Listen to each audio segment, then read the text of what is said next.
প্রাথমিক ৩২,০০০ চাকরি বাতিল মামলার আজকে কোর্ট নাম্বার 11-এ অনারেবল জাস্টিস তপব্রত চক্রবর্তী এবং অনারেবল জাস্টিস ঋতব্রত কুমার মিত্র স্যারের বেঞ্চে শুনানি ছিল।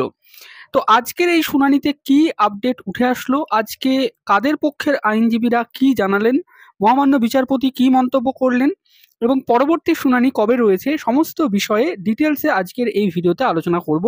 অনুরোধ করব আপনারা এই ভিডিওটি পুরোটা দেখবেন, কোনো অংশে স্কিপ না করে, এবং আমাদের চ্যানেলে নতুন হলে অবশ্যই চ্যানেলটি সাবস্ক্রাইব করবেন এবং এই ভিডিওটি বন্ধুদের মধ্যে শেয়ার করবেন। দেখুন, আজকে মূলত প্যারা টিচারদের আইনজীবী তিনি আজকে বলেছেন, তো মিস্টার মিত্র তিনি বলেছেন, মিত্র বলতে গেলে যত সম্ভব শুনলাম জয়ন্ত মিত্র আইনজীবী, তিনি বললেন আজকে প্যারা টিচারদের হয়ে।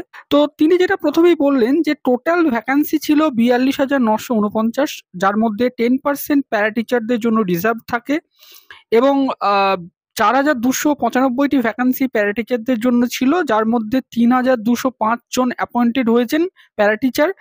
এই ৩,২০৫ জনের মধ্যে আবার ২৩৯ জন ছিলেন ট্রেন্ড প্যারা টিচার, যাদের ট্রেনিং ছিল, এবং বাকিদের অর্থাৎ ২,৯৬৬ জনের যারা সাবসিকুয়েন্টলি ট্রেনিং করেছেন, যারা রিল্যাক্স কোয়ালিফিকেশন নিয়ে পরীক্ষায় বসেছিলেন, যে মুহূর্তে তারা অ্যাপয়েন্টমেন্ট পান তখন তাদের ট্রেনিং ছিল না, পরবর্তীতে তারা ট্রেনিং কমপ্লিট করেছে। তো এই সময় মহামান্য বিচারপতি একটি প্রশ্ন করেন আইনজীবীকে যে আপনার অ্যাপয়েন্টমেন্ট তো বাতিল হয়নি। তো তখন আইনজীবী জানান যে মাই লর্ড, এই হচ্ছে পয়েন্ট, যে আমাদের অ্যাপয়েন্টমেন্টও কিন্তু বাতিল করা হয়েছে আমাদের বক্তব্য না শুনে। লার্নেড সিঙ্গেল বেঞ্চ বিভিন্ন রুলস যে রয়েছে প্যারা টিচার রিলেটেড সেই রুলটা দেখেননি এবং তার ফলে তিনি ব্ল্যাঙ্কেট একটি অর্ডার দিয়েছেন, যার ফলে আমাদের অ্যাপয়েন্টমেন্ট বাতিল হয়ে গেছে। মহামান্য বিচারপতি প্রশ্ন করলেন যে আপনারা তো সিঙ্গেল বেঞ্চে পার্টি ছিলেন না, তাহলে ডিভিশন বেঞ্চে পার্টি মানে হলেন কিভাবে, আপনারা লিভ টু অ্যাপিল কিভাবে পেলেন? তো সেই বিষয়টি বললেন আইনজীবী। এরপরে আইনজীবী যেটা জানালেন যে তারা contractual teacher under Paschimbanga Sarvashiksha mission, এবং তারা যে রুলে রয়েছে 10% প্যারা টিচার অ্যাপয়েন্টমেন্ট করতে হবে, তো সেই রুলটা দেখালেন 2 মার্চ 2016 যে প্রাইমারি নোটিফিকেশন, তারপরে সেখানে দেখালেন তারা যে ইয়ারমার্কড ভ্যাকান্সি 10% ছিল টোটাল পোস্টের। তো এবং রুল 85A তে যেটা তারা দেখালেন যে 10% ইয়ারমার্কড ভ্যাকান্সির জন্য একটা প্যানেল তৈরি হবে এবং অন্য একটি প্যানেল তৈরি হবে অল ক্যান্ডিডেটদের নিয়ে। তো মহামান্য বিচারপতি জিজ্ঞাসা করলেন যে ইয়ারমার্কড অ্যান্ড নন ইয়ারমার্কড ভ্যাকান্সি, এই বিষয়টা নিয়ে তিনি জানতে চাইলেন। তো আইনজীবী এই বিষয়গুলো নিয়ে একটু আলোচনা করলেন। তারপরে মহামান্য বিচারপতি যেটা বললেন যে প্যারা টিচার অ্যাপয়েন্টমেন্ট তো চ্যালেঞ্জ হয়নি। তখন আইনজীবী জানালেন যে চ্যালেঞ্জ হয়নি, কিন্তু তাদেরও নাকি বাদ দেওয়া হয়েছে। মহামান্য বিচারপতি বললেন যে 12 মে 2023 সালে যে জাজমেন্ট দেওয়া হয়েছে প্রাথমিকে, সেখানে তো প্রাইমারি টিচার দের চাকরি বাতিল হয়েছে, আপনারা তো প্যারা টিচার, আপনারা তো কন্ট্রাকচুয়াল, আপনাদের তো চাকরি বাতিল হয়নি। তো আইনজীবী তখন বললেন যে মাই লর্ড, তারা কন্ট্রাকচুয়াল ছিলেন কিন্তু এখন তারা প্রাইমারি টিচার হয়েছেন, টোটাল ভ্যাকান্সি 10% তাদের রিজার্ভ ছিল প্যারা টিচার হিসাবে, সেই ব্যাকগ্রাউন্ডে তারা পরীক্ষা দিয়েছিলেন। তো এই সময় মহামান্য বিচারপতি বললেন যে পিটিশনারদের মধ্যে কি কেউ প্যারা টিচার ছিল? তখন আইনজীবী জানালেন যে পিটিশনারদের মধ্যে কেউ প্যারা টিচার নেই এবং তিনি বিভিন্ন রুল যে রয়েছে প্যারা টিচার রিলেটেড সেই রুলগুলো দেখাতে লাগলেন। তো মহামান্য বিচারপতি বললেন যে আপনাদের সিলেকশন নিয়ে তো চ্যালেঞ্জ হয়নি, বলা হয়েছে যে অ্যাপটিটিউড টেস্টটা হয়নি। তখন আইনজীবী যেটা জানালেন যে প্যারা টিচারদের তো অ্যাপটিটিউড টেস্ট দিতেই হয় না, অর্থাৎ তিনি এবার এক রুল দেখালেন, যে রুলটা 23 সেপ্টেম্বর 2016 সালে পাবলিশড হয়েছিল, অ্যামেন্ড রুল যেটা, তার যে রুল 8 সেই নাম্বার ডিস্ট্রিবিউশনের পার্টটা, যেখানে টেবিল এ তে বলা রয়েছে কোন ক্ষেত্রে কত নম্বর থাকবে, সেখানে তিনি দেখালেন এবং বললেন যে প্যারা টিচারদের ক্ষেত্রে অ্যাপটিটিউড টেস্টের যে নম্বর, সেই নম্বরটা সেখানে তারা অ্যাপটিটিউড টেস্ট হয় না, এক্ষেত্রে টিচিং এক্সপিরিয়েন্সের নম্বর দিয়ে সেই নম্বরটাকে সাবস্টিটিউট করা হয়েছে। তো মহামান্য বিচারপতি এই সময় একটি কথা জিজ্ঞাসা করলেন যে in respect of para teacher there was no aptitude test, তাহলে প্যারা টিচারদের রেসপেক্টে কোনো মানে অ্যাপটিটিউড টেস্ট নেই? তো আইনজীবী জানালেন যে মাই লর্ড, কিভাবে প্যারা টিচারদের 5 মার্কস অ্যাপটিটিউড টেস্টে দেওয়া হবে সেটা তিনি এবার বলতে লাগলেন। তিনি যেটা বললেন যে প্যারা টিচারদের এক্সপিরিয়েন্স থাকলে, 10 বছরের এক্সপিরিয়েন্স থাকলে তারা 5 নম্বর পাবে, 5-এ 5, এবং কত বছরের এক্সপিরিয়েন্স থাকলে তারা কত নম্বর পাবে সেটা তিনি জানাতে লাগলেন। তো মহামান্য বিচারপতি বললেন যে প্যারা টিচারদের ক্ষেত্রে সবকিছু সেম, শুধু অ্যাপটিটিউড টেস্ট টিচিং এক্সপিরিয়েন্স দ্বারা গণ্য হবে। কিন্তু পিটিশনে তো প্যারা টিচারদের নিয়ে কিছু বলা হয়নি। বিচারপতি জাজমেন্টেও আনট্রেন্ড প্রাইমারি টিচারদের চাকরি বাতিল করেছে। তাহলে প্যারা টিচারদের চাকরিটা বাতিল হলো কিভাবে? তখন আইনজীবী জানান যে my lord, I am falling on to that category, অর্থাৎ তিনি বললেন যে ওই 32,000-এর মধ্যেই নাকি প্যারা টিচার পড়ছেন। এই সময় মহামান্য বিচারপতি প্রাথমিক টিচারের ডেফিনেশনটি জানতে চাইলেন। তখন আইনজীবী সেই বিষয়টা নিয়ে বললেন এবং তিনি বললেন যে প্রাথমিক টিচার বলতে গেলে তারাও পড়ছেন প্রাথমিক টিচারের মধ্যে, এবং তিনি এটাও বললেন যে 32,000 আনট্রেন্ড চাকরি বাতিল হয়েছে এবং তারাও প্যারা টিচার, তারাও আনট্রেন্ড ছিলেন, অতএব তাদের চাকরিটাও তাহলে বাতিল হয়েছে। তো মহামান্য বিচারপতি বললেন যে আপনারা নাম্বার দেখে কিভাবে বুঝতে পারছেন যে আপনাদের চাকরিও বাতিল হয়েছে? তো এই সময় আইনজীবী জানালেন যে মাই লর্ড, নোটিফিকেশনে তিনি যেটা দেখালেন আইনজীবী, যে প্যারা টিচাররাও কিন্তু প্রাইমারি টিচার 10% ভ্যাকান্সি প্যারা টিচারদের জন্য রিজার্ভ রয়েছে, অতএব তাহলে তাদেরও চাকরি বাতিল হচ্ছে এই ক্ষেত্রে। তো মহামান্য বিচারপতি বললেন যে আপনারা কি পার্মানেন্ট টিচার? তো আইনজীবী বললেন যে আমরা প্যারা টিচার হিসাবে প্রাইমারিতে নিযুক্ত হয়েছি। তো প্যারা টিচার এবং প্রাইমারি টিচার নিয়ে বিচারপতিকে তিনি বোঝাতে লাগলেন এবং টোটাল প্রাইমারি টিচারের মধ্যে ফিল আপ হবে 10% প্যারা টিচার দিয়ে। সিঙ্গেল বেঞ্চ এই পয়েন্টগুলো দেখেনি। Low academic and high interview number বিষয়টি নিয়ে যে অ্যালিগেশন ছিল পিটিশনারদের, সেক্ষেত্রে প্যারা টিচারদের ক্ষেত্রে এরকম কোনো নাম পিটিশনাররা বলেনি, এক্সেপ্ট একটা নাম তিনি দেখালেন এটা ছাড়া। তো মহামান্য বিচারপতি বললেন যে অ্যাপটিটিউড টেস্টের বিষয়টি তো আপনাদের ক্ষেত্রে প্রযোজ্য হবে না। তো আইনজীবী বললেন মাই লর্ড, এই বিষয়টি তো সিঙ্গেল বেঞ্চ দেখেনি। তো মহামান্য বিচারপতি এই জায়গায় বললেন যে ট্রেনিং নিয়ে তিনি জানতে চাইলেন যে ট্রেনিং এর বিষয়টি যে রিল্যাক্সেশন দেওয়া হয়েছে সেই বিষয়টি নিয়ে। তো আইনজীবী তখন সাবরুল 7 যে রুল 8 এর এই পার্টটা তিনি দেখালেন।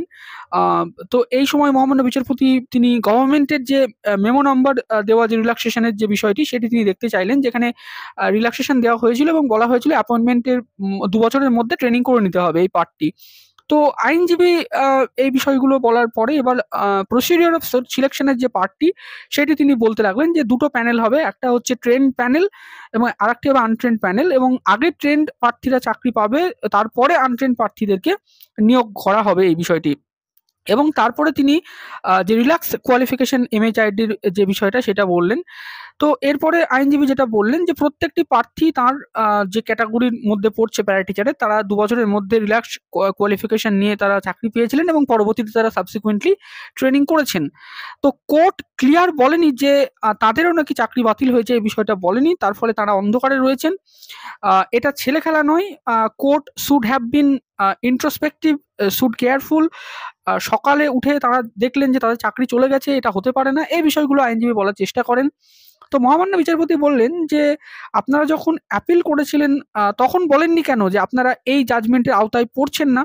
অর্থাৎ যে বিষয়টি বোঝা গেল যে মহামান্য বিচারপতি বারবার এটা জানতে চাইছেন যে প্যারা টিচারদের কিভাবে চাকরিটা বাতিল হয়, অর্থাৎ এই যে চাকরিগুলো বাতিল করা হয়েছে এখানে তো প্যারা টিচারদের কথা কোথাও বলা হয়নি, তার ফলে চাকরি বাতিল হয়েছে আনট্রেন্ড প্রাইমারি টিচারদের। সেক্ষেত্রে প্যারা টিচার যে এয়ারমার্ক ভ্যাকান্সির যে রিক্রুটমেন্ট সেই পার্টটা নিয়ে তো কিছু বলা হয়নি, তাহলে যারা প্যারা টিচার যারা সওয়াল করছেন তারা কেন শুধু শুধু তাদের চাকরি বাতিল হয়ে গেছে এটা বলে তারা সওয়াল করতে আসছেন।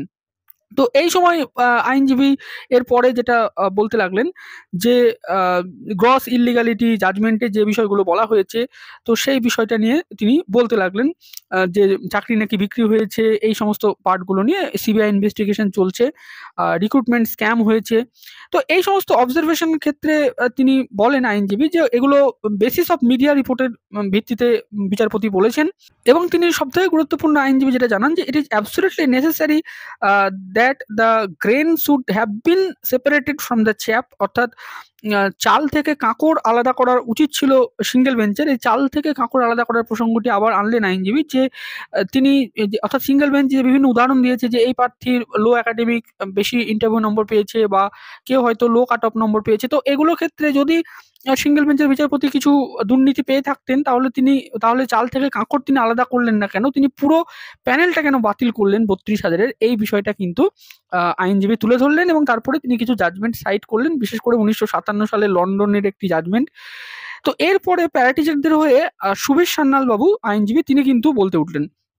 তিনি মূলত ওই একই কথাগুলোই বলছিলেন, বিশেষ করে তিনি প্যারা টিচারদের রিক্রুটমেন্টের ব্যাপারটা নিয়ে বললেন। তিনি একটি 3 পেজের নোট একটি সাবমিশন করলেন।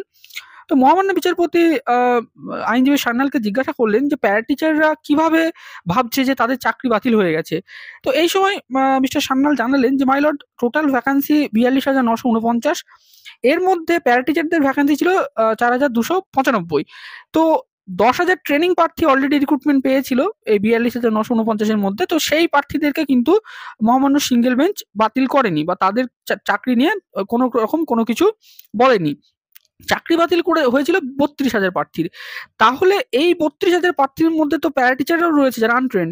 তো এক্ষেত্রে প্যারা টিচারদের সামথিং ৪,০০০ সামথিং কাছাকাছি যদি বাদ দেওয়া হয় এই ফিগারটা, তাহলে ২৮,০০০ প্রার্থীর যদি চাকরি বাতিল করতো সিঙ্গেল বেঞ্চ, তাহলে প্যারা টিচাররা এই মামলায় জড়িত হতো না, তাহলে তাদের চাকরিটা বাতিল হতো না। কিন্তু এক্ষেত্রে তাদের বিষয়টি যেহেতু বলা হয়নি, তার ফলে তাদের চাকরিটা বাতিল হয়ে যাচ্ছে, এই বিষয়টা তিনি বলেন। তো মহামান্য বিচারপতি জাজমেন্টের ২২ নম্বর প্যারাগ্রাফে দেখান সিঙ্গেল বেঞ্চের জাজমেন্ট, এবং তিনি বলেন যে দেখুন, এখানে কিন্তু নতুন করে ইন্টারভিউ এবং অ্যাপটিটিউড টেস্ট নিতে বলা হয়েছে। তো প্যারা টিচার যারা, তাদের তো আর অ্যাপটিটিউড টেস্ট দিতে হবে না। তার মানে প্যারা টিচারদের ক্ষেত্রে কিন্তু আর নতুন করে রিক্রুটমেন্টের বিষয়টি বলা হয়নি, মানে প্যারা টিচারদের চাকরি বাতিল করা হয়নি। তো মিস্টার সুবীর সান্যাল বলেন যে মাই লর্ড, ৩২,০০০ প্রার্থীর আনট্রেন্ড প্রার্থীরই চাকরি বাতিল। তো তার ফলে এই জায়গাটায় কিন্তু প্যারা টিচাররা একটা সংশয়ে ভুগছিলেন বলেই তারা কিন্তু মামলাতে এসছেন। এরপরে অন্য একজন আইনজীবী তিনি বলেন যে মাই লর্ড, নাইদার মিস্টার মিত্র নর সান্যাল রিপ্রেজেন্ট প্যারা টিচার। তারা কেউ প্যারা টিচারকে রিপ্রেজেন্ট করছে না। তারা মূলত প্রাইমারি টিচারদেরকে রিপ্রেজেন্ট করছেন, যাদের ব্যাকগ্রাউন্ড প্যারা টিচারে, অর্থাৎ যারা প্যারা টিচার মানে যে ইয়ারমার্ক ভ্যাকান্সি সেখানে তারা চাকরি পেয়েছেন, কিন্তু বর্তমানে তারা প্রাইমারি টিচার। তো এই বিষয়গুলো বলার পরে বোর্ডকে মহামান্য বিচারপতি বললেন যে এগুলো তো বোর্ডের সবকিছু বলা উচিত ছিল সিঙ্গেল বেঞ্চে, বোর্ড মুখ বন্ধ করে ওখানে কেন বসেছিল। তো এরপরে একজন আইনজীবী তিনি বললেন ২৩৭ জন পিটিশনারদের হয়ে, তিনি মূলত রিট পিটিশন যারা করেছেন তারা আনসাকসেসফুল।